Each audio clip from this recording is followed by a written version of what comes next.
नमस्कार प्रेक्षकांनो, ठरलं तर मग या मालिकेच्या येणाऱ्या भागामध्ये जबरदस्त असा ट्विस्ट येणार आहे। तर प्रेक्षकांनो, इथे महिपत आता मधुभाऊंच्या जीवावरती उठलेला असतो। त्यामुळे मधुभाऊंच्या जीवावरती उठणाऱ्या महिपतला अर्जुनने चांगला धडा शिकवलेला असतो। त्याला इथे मारलेलं असतं आणि त्याने मधुभाऊंकडून ज्या चिठ्ठीवरती सही घेतलेली असते ती चिठ्ठीसुद्धा आता मिळवलेली असते। आणि त्याचबरोबर इथे ज्या वेळेला अर्जुन महिपतची धुलाई करण्यासाठी त्याच्या घरी गेलेला असतो तेव्हा अजून एका गोष्टीचा खुलासा झालेला असतो। त्या ठिकाणी अर्जुनने प्रियाला बघितलेलं असतं आणि ज्या वेळेला अर्जुन प्रियाला तिथे बघतो तेव्हा त्याच्या लक्षात आलेलं असतं की तन्वी ही महिपत आणि साक्षीला मिळालेली आहे आणि म्हणूनच इथे त्याने आता सगळ्यांच्या समोर प्रियाचा पर्दाफाश केलेला असतो। त्याचबरोबर प्रेक्षकांनो, इथे आता मधुभाऊंच्या जीवाला महिपत आणि त्यांच्या माणसांमुळे धोका निर्माण झालेला असतो।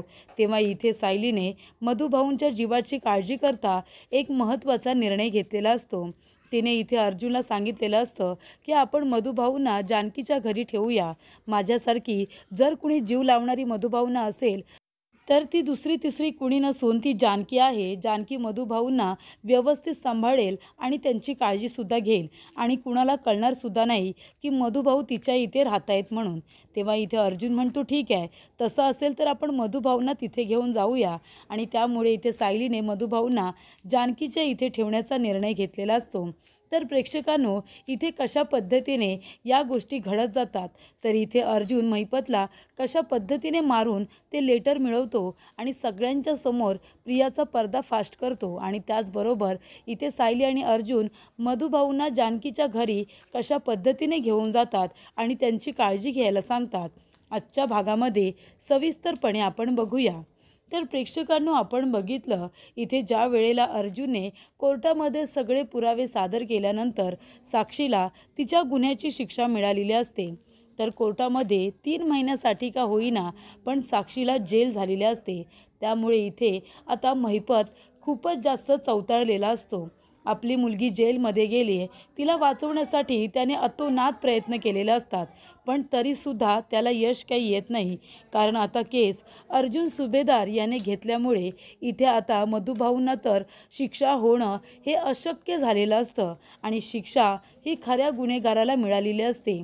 तर इथे जज साहेबांनी 3 महिन्यासाठी साक्षीला जेलमध्ये टाकलेलं असतं आणि खोटे पुरावे सादर केले, ते सुद्धा एक वेळा नाही तर 3 वेळा कोर्टामध्ये खोटे पुरावे सादर केले आणि अर्जुनने वेळोवेळी हे सिद्ध केलेलं असतं की ते खोटे पुरावे आहेत।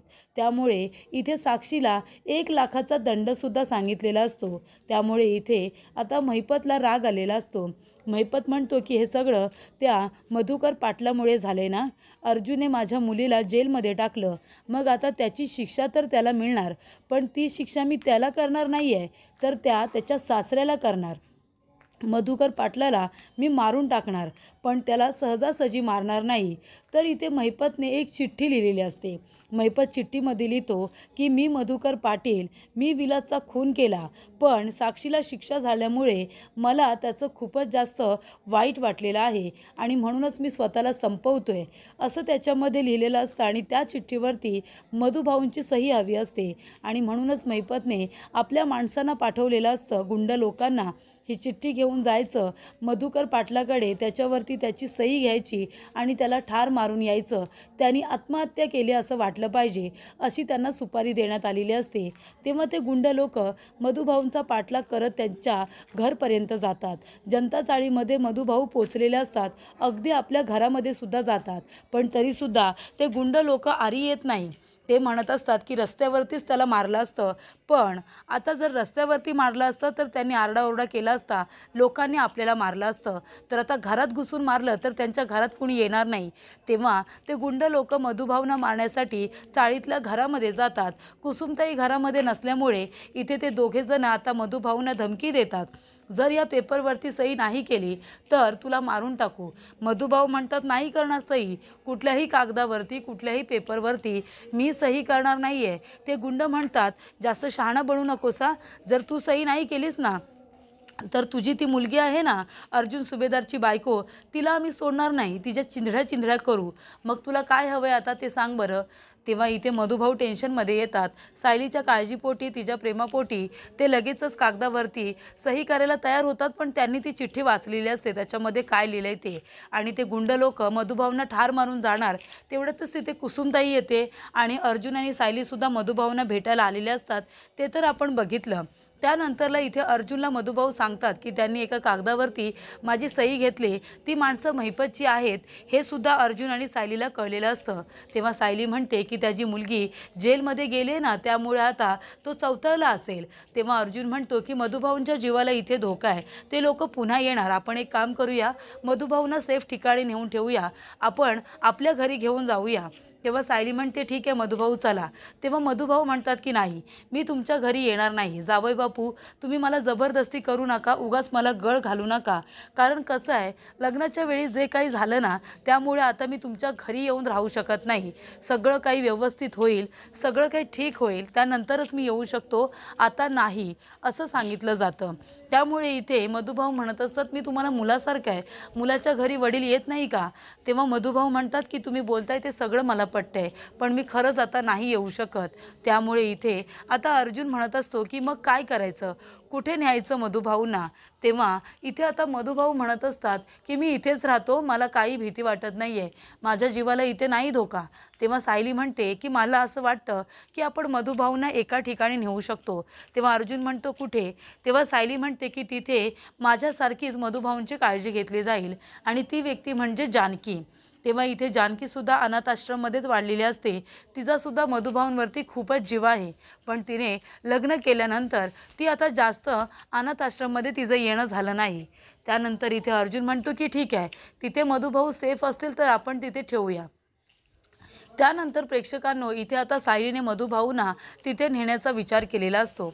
तर इथे अर्जुन म्हणतो की सायली, तुम्ही म्हणताय पण तिथे मधुभाऊंच्या जीवाला काही धोका तर होणार नाही ना, प्रियासारखं तिथे कुणी नाही आहे ना. तेव्हा सायली म्हणते की प्रियासारखी तिथे आहे ना, जानकीची जाऊ आहे ना ऐश्वर्या, पण जानकी तिला पुरून उरेल, तुम्ही नका काळजी करू. तसं इथे प्रियाला मी पुरून उरतेच ना सायली, मी एवढी साधी भोळी आहे, पण जानकी तशी नाही आहे, जानकी तोडीस तोड आहे. तेव्हा तुम्ही अजिबात काळजी करू नका, मधुभाऊ तिथे सेफ राहतील. तेव्हा इथे अर्जुन म्हणतो ठीक आहे, आपण उद्याच मधुभाऊंना तिथे घेऊन जाऊया. त्यानंतर इथे सायली म्हणते अहो आपण थोडा वेळ इथे थांबूया का मधुभाऊंबरोबर. तेव्हा अर्जुन म्हणतो हो थांबूया ना. त्यानंतर इकडे प्रेक्षकांनो आता दुसऱ्या दिवशी मधुभाऊंचं मार्केटमध्ये काम असतं. तेव्हा ते रस्त्याने जात असतात, ते घाबरलेलेच असतात. आजूबाजूला बघत ते लवकरात लवकर घाईघाईमध्ये घरी पोचणार असतात. तेवढ्यातच इथे आता जानकी सायलीला भेटायला येत असते आणि त्या रस्त्यावरून जात असताना आता महिपतच्या माणसांचा ट्रक येतो आणि मधुभाऊंना उडवण्याचा प्रयत्न होत असतो. तेवढ्यातच इथे जानकी मधुभाऊंना बाजूला करते, त्यांचा जीव वाचवते. तेव्हा इथे जानकी म्हणत असते मधुभाऊ अहो लक्ष कुठं होतं तुमचं, आणि तो ट्रकवाला कोण होता, तुमच्या अंगावरती ट्रक येत होता. तेव्हा इथे मधुभाऊ म्हणतात अगं त्या महिपतची माणसं असतील, जीवावरती उठलेत ना माझ्या, तू कशी आहेस जानकी बाळा, अगं किती वर्षांनी दिसलीस. तेव्हा इथे जानकी म्हणते मधुभाऊ अहो तुम्हाला खूप दिवस झाले माझं काही भेटणं बोलणं झालं नाही ना, म्हणून मी तुम्हाला भेटायलाच आले होते. तेव्हा मधुभाऊ म्हणतात चल मग माझ्याबरोबर आपण घरीच जाऊया, आणि इथे अर्जुन आणि सायलीसुद्धा आले असतील. तेव्हा इथे मधुभाऊ तिला सांगत नाही की मी तुझ्या घरी येणार आहे म्हणून. तेव्हा इथे जानकी जेव्हा मधुभाऊंच्या घरी जाते तेव्हा सायली घडलेला प्रकार सगळा जानकीला सांगते. तेव्हा जानकी म्हणते काही हरकत नाही, मधुभाऊ माझ्याबरोबर नक्कीच राहू शकतात. अगं एवढं मोठं घर आहे आपलं, आणि माझी माणसंसुद्धा खरंच खूप चांगली आहेत. मधुभाऊ लेकीच्या घरी नाही राहणार तर कुठे राहणार. तेव्हा इथे आता मधुभाऊंना जानकी आपल्या घरी घेऊन जायला निघते. तेव्हा अर्जुन आणि सायली दोघेजण मधुभाऊंना सोडायला आलेले असतात रणदिव्यांच्या इथे. तेव्हा सायली म्हणते की जानकी मधुभाऊंची काळजी घे, 7-8 दिवस ते तुझ्या इथे राहतील, त्या महिपत आणि महिपतच्या माणसांच्या नजरेआड इथे सेफ राहतील.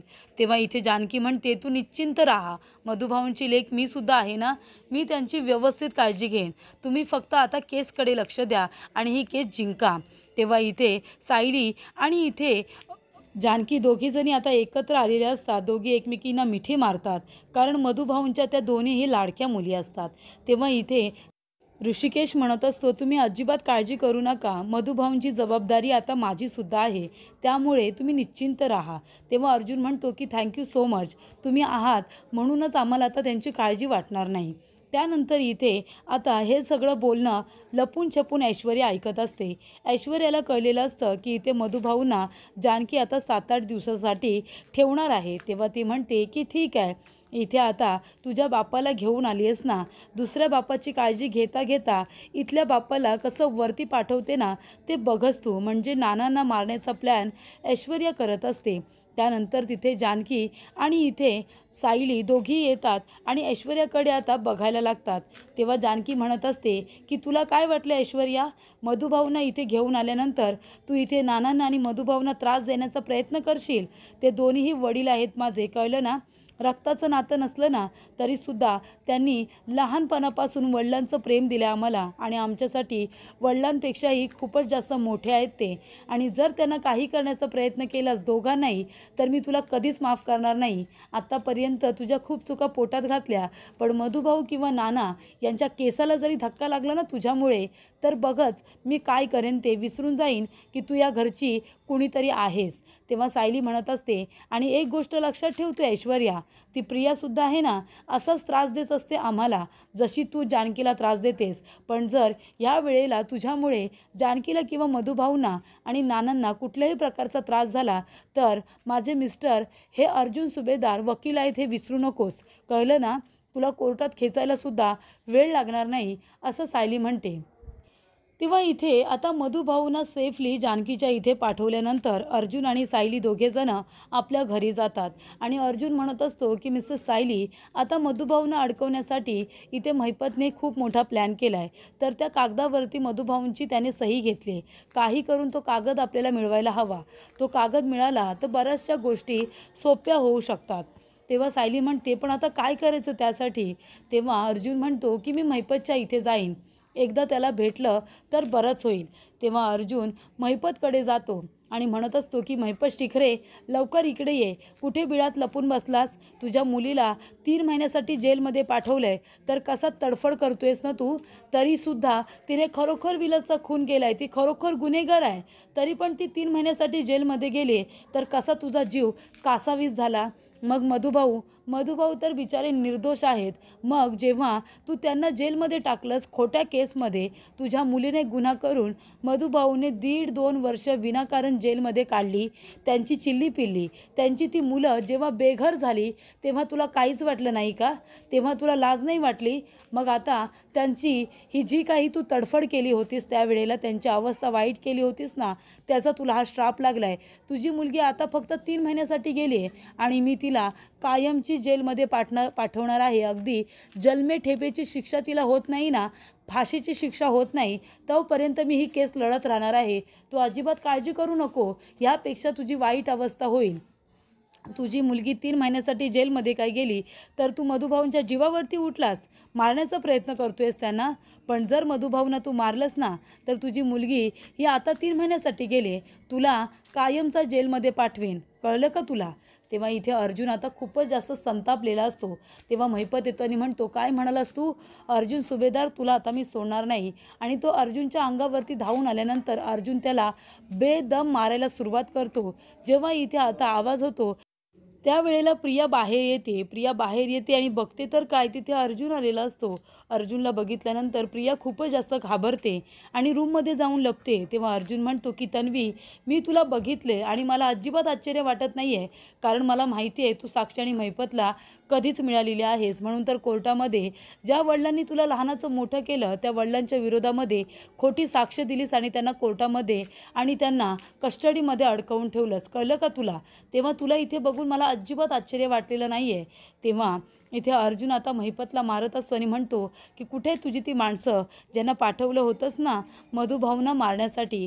तेव्हा इथे अर्जुनने महिपतची कुत्र्यासारखी हालत केलेली असते आणि त्याच्या खिशामध्ये हात घालून त्याने ती चिठ्ठी काढलेली असते, ज्या चिठ्ठीवरती कबुली जबाब लिहिलेला असतो आणि तिथे मधुभाऊंची सही घेतलेली असते.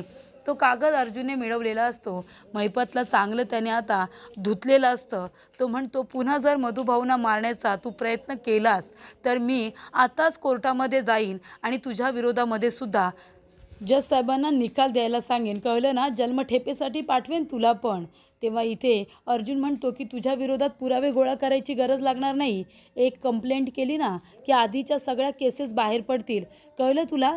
तेव्हा अर्जुन म्हणतो की जास्त उडू नकोस. 3 महिन्यासाठी मुलगी गेली आहे ना, तिला कसं वाचवशील यासाठी प्रयत्न कर. मधुभाऊनं मारलंस ना तर तिथेच तुझ्या मुलीला फाशीची शिक्षा होईल.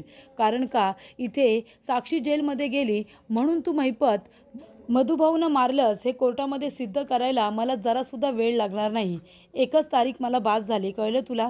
तेव्हा इथे प्रिया आता पूर्णपणे घाबरलेली असते, कारण ती अश्विनबरोबर लग्न करायची स्वप्न बघत असते. अश्विनबरोबर लग्न करून तिला या सगळ्यातून बाहेर पडायचं असतं, सुभेदारांची सून व्हायचं असतं.